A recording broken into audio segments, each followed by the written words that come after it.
নমস্কাৰ বন্ধুসকল। যোৱা দুই তিনিদিন ধৰি ভাৰতবৰ্ষৰ ৰাজনীতিত এটা বস্তুৱে চৰ্চা লাভ কৰিছে, সেইটো হ'ল হাৰিয়ানা চৰকাৰে 31 মাৰ্চত ইছলাম ধৰ্মীয় লোকসকলৰ ঈদ আছে, পবিত্ৰ ঈদ, ৰমজান মাহৰ শেষত ঈদ হয়। কিন্তু হাৰিয়ানা চৰকাৰে এক অধিসূচনা যোগে হাৰিয়ানাত চৰকাৰী ছুটী বাতিল কৰিছে। আচলতে যোৱা কিছু বছৰ ধৰি ভাৰতবৰ্ষত এনেকুৱা কিছুমান নাবুত নাচৰুত ঘটনা হৈ আছে, বেছিভাগেই বিজেপি শাসিত অঞ্চলত। যেনেকৈ উত্তৰ প্ৰদেশৰ কথাই কওক, উত্তৰ প্ৰদেশত যোৱা কিছুদিন ধৰি মছজিদৰ তলত তেওঁলোকে মন্দিৰ বিচাৰি আছে, ৰাস্তাত নামাজ পঢ়াত বাধা দি আছে, যদিও তেওঁলোকে কাবৰ যাত্ৰা আৰু বিভিন্ন ধৰ্মীয় অনুষ্ঠানত বাধা প্ৰদান নকৰে, অকল মুছলিমৰ ক্ষেত্ৰতে তেওঁলোকে বাধা নিষেধ আৰোপ কৰে।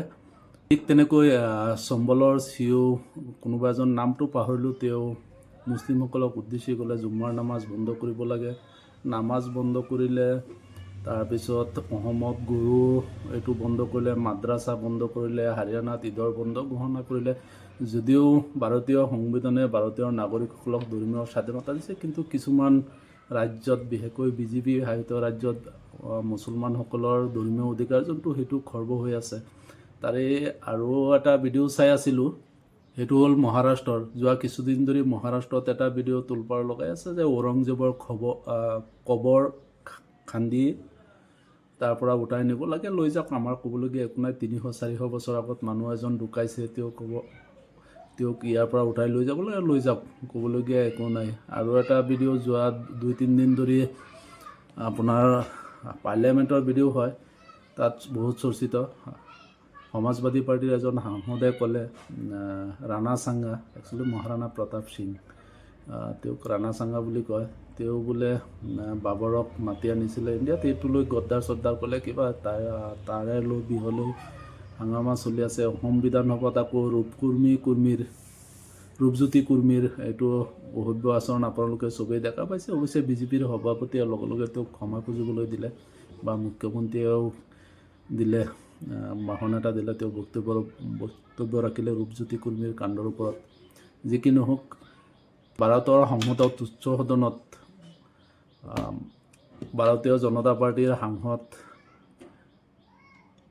এজনে, উত্তৰ প্ৰদেশৰ সাংসদ এজনে ক'লে ধুবুৰী বোলে অসমৰ মিনি বাংলাদেশ। একচুৱেলি তেওঁ সংবিধানক অৱমাননা কৰিছে আৰু দেশৰ অখণ্ডতাৰ প্ৰতি ভাবুকিৰ সৃষ্টি কৰিছে। গতিকে তেওঁৰ বিৰুদ্ধে ব্যৱস্থা হ'ব লাগে আইনমতে।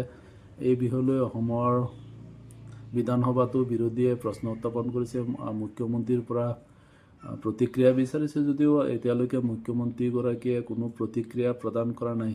এজন ৰাইজৰ প্ৰতিনিধি, নিৰ্বাচিত প্ৰতিনিধিয়ে আন এজন নিৰ্বাচিত প্ৰতিনিধিৰ বিষয়ে হয়তো সেইটো অঞ্চল এটা সম্প্ৰদায় হয়, তাত গৰিষ্ঠ সংখ্যক মানুহে মুছলিম সম্প্ৰদায়ৰ, তেওঁ বাংলাদেশ বুলি ক'লে। আচলতে বিজেপি চৰকাৰত অহাৰ দিনৰ পৰা বিভিন্ন প্ৰকাৰে মুছলিমসকলক দ্বিতীয় শ্ৰেণীৰ নাগৰিক সজাব বিচাৰিছে। সুধেঞ্চু ত্ৰিবেদী তেওঁৰ নাম, সঠিককৈ মনত নাই, পাহৰি গ'লোঁ। তেওঁ দিছিলে এই বক্তব্যটো যে ধুবুৰী মিনি বাংলাদেশ। একচুৱেলি 10 লাখ মানুহে যাক জিকাইছে ভোটত, তেওঁৰ প্ৰতি চৰম অৱমাননা। আৰু এই 10 লাখ মানুহে কি বাংলাদেশৰ হয় নেকি? তেওঁক প্ৰশ্ন কৰিব লাগে।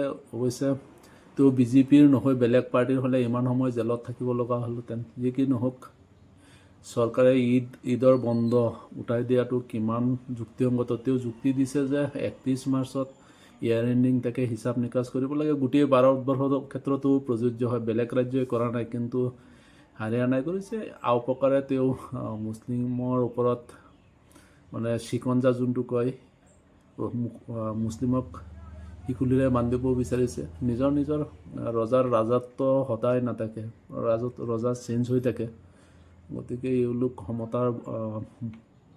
ক্ষমতাৰে বলিয়ান হৈছে। যি কি নহওক, আপোনালোকে তেওঁৰ হাৰিয়ানা চৰকাৰৰ সিদ্ধান্ত কেনেদৰে লয় কমেণ্টত জনাব। ধন্যবাদ।